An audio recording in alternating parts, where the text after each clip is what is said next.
Have you ever heard of Grimms Fary Tales?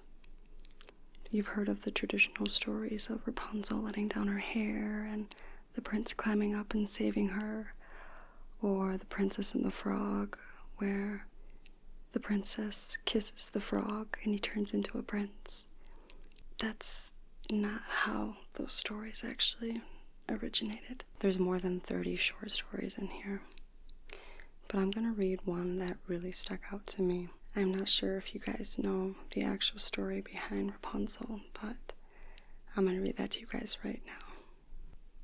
There was once a man and a woman who had long in vain wished for a child. At length, the woman hoped that God was about to grant her desire. These people had a little window at the back of their house, from which a splendid garden could be seen. It was full of the most beautiful flowers and herbs. It was, however, surrounded by a high wall, and no one dared to go into it because it belonged to a witch who had great power and was dreaded by all the world. One day, the woman was standing by this window and looking down into the garden when she saw a bed which was planted with the most beautiful rampion, Rapunzel. And it looked so fresh and green that she longed for it and had the greatest desire to eat some. This desire increased every day, and as she knew that she could not get any of it, she quite pined away and looked pale and miserable. Then her husband was alarmed and asked, "What ails you, dear wife?" "Ah," she replied, "if I can't get some of the rampion to eat, which is in the garden behind our house, I shall die." The man who loved her thought, "Sooner than let your wife die, bring her some of the rampion yourself. Let it cost you what it will." In the twilight of the evening, he clambered over the wall into the garden of the witch, hastily clutched a handful of rampion, and took it to his wife. She at once made herself a salad of it, and ate it with much relish.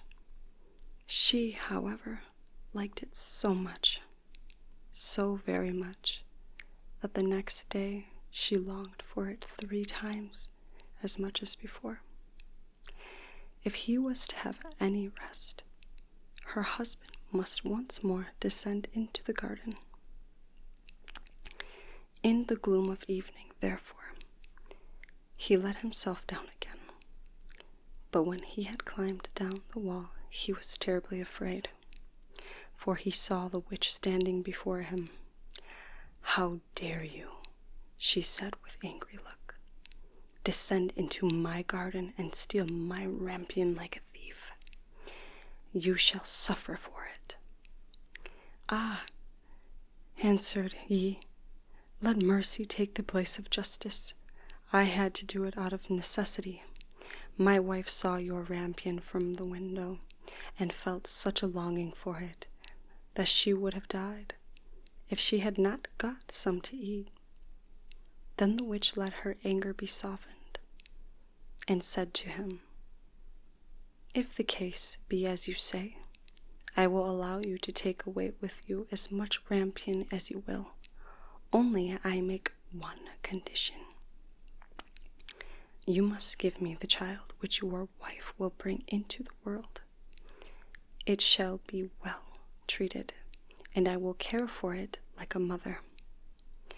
The man in his terror consented to everything, and when the woman at last had a little daughter, the witch appeared at once, gave the child the name Rapunzel, and took it away with her. Rapunzel grew into the most beautiful child beneath the sun. When she was 12 years old, the witch shut her into a tower, which lay in the forest, and had neither stairs nor door. but quite at the top was a little window. When the witch wanted to go in, she placed herself beneath this and cried, "Rapunzel, Rapunzel, let down thy hair." Rapunzel had magnificent long hair, fine as spun gold, and when she heard the voice of the witch, she unfastened her braided tresses and wound them around one of the hooks of the window above. And then the hair fell 20 ells down, and the witch climbed up by it.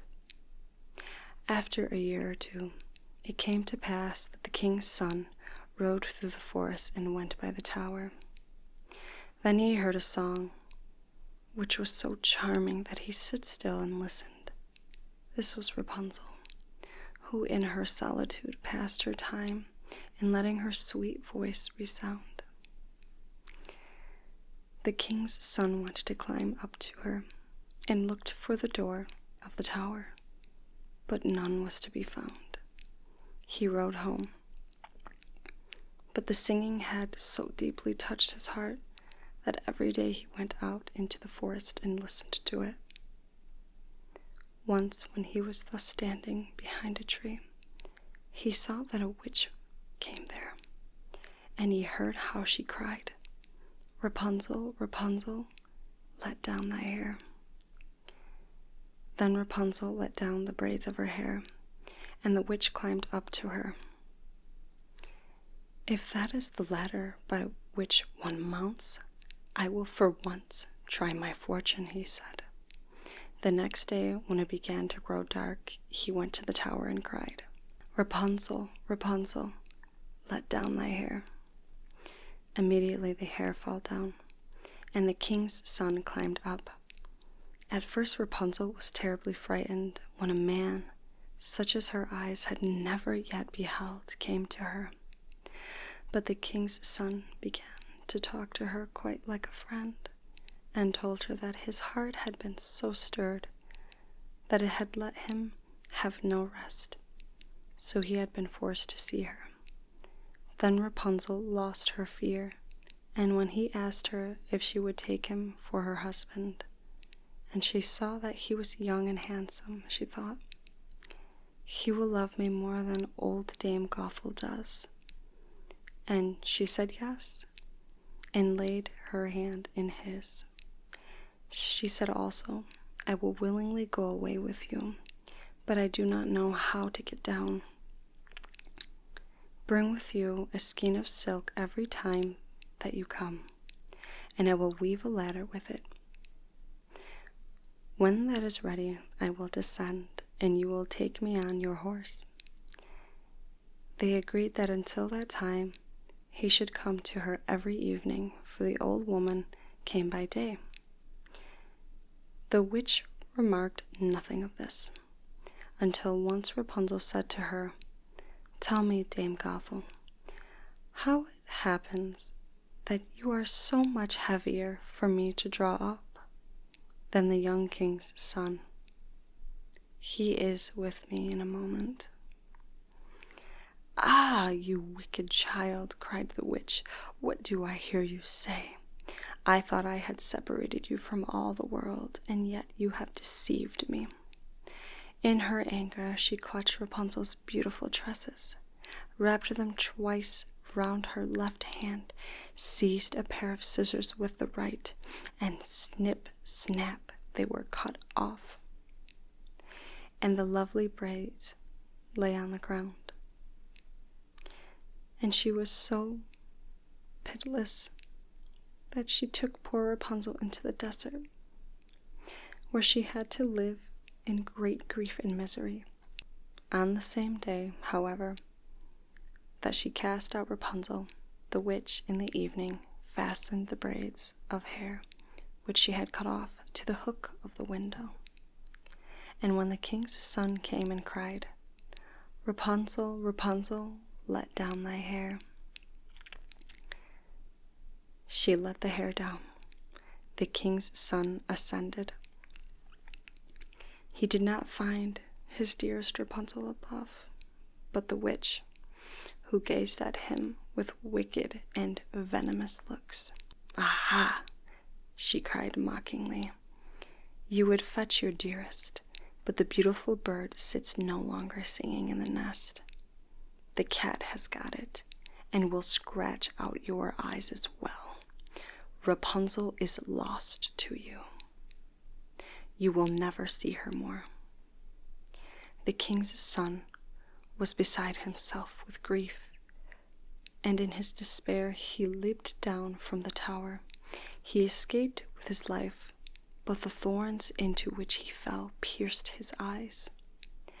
Then he wandered quite blind about the forest, ate nothing but roots and berries, and did nothing but lament and weep over the loss of his dearest wife. Thus he roamed about in misery for some years, and at length came to the desert where Rapunzel lived in wretchedness. He heard a voice, and it seemed so familiar to him that he went towards it. When he approached, Rapunzel knew him and fell on his neck and wept. 2 of her tears wetted his eyes, and they grew clear again, and he could see with them as before. He led her to his kingdom, where he was joyfully received, and they lived for a long time, happy and contented. Now, isn't that story wild? It's like when I was first reading the story, let's backtrack. When you're young and you hear the story, it's nothing but good. You hear one bad part, but then the rest is good.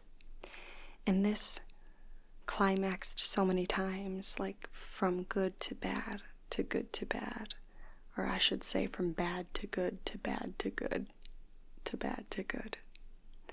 It was definitely a little roller coaster, but I enjoyed the story very much, and it was a little unsettling at some parts.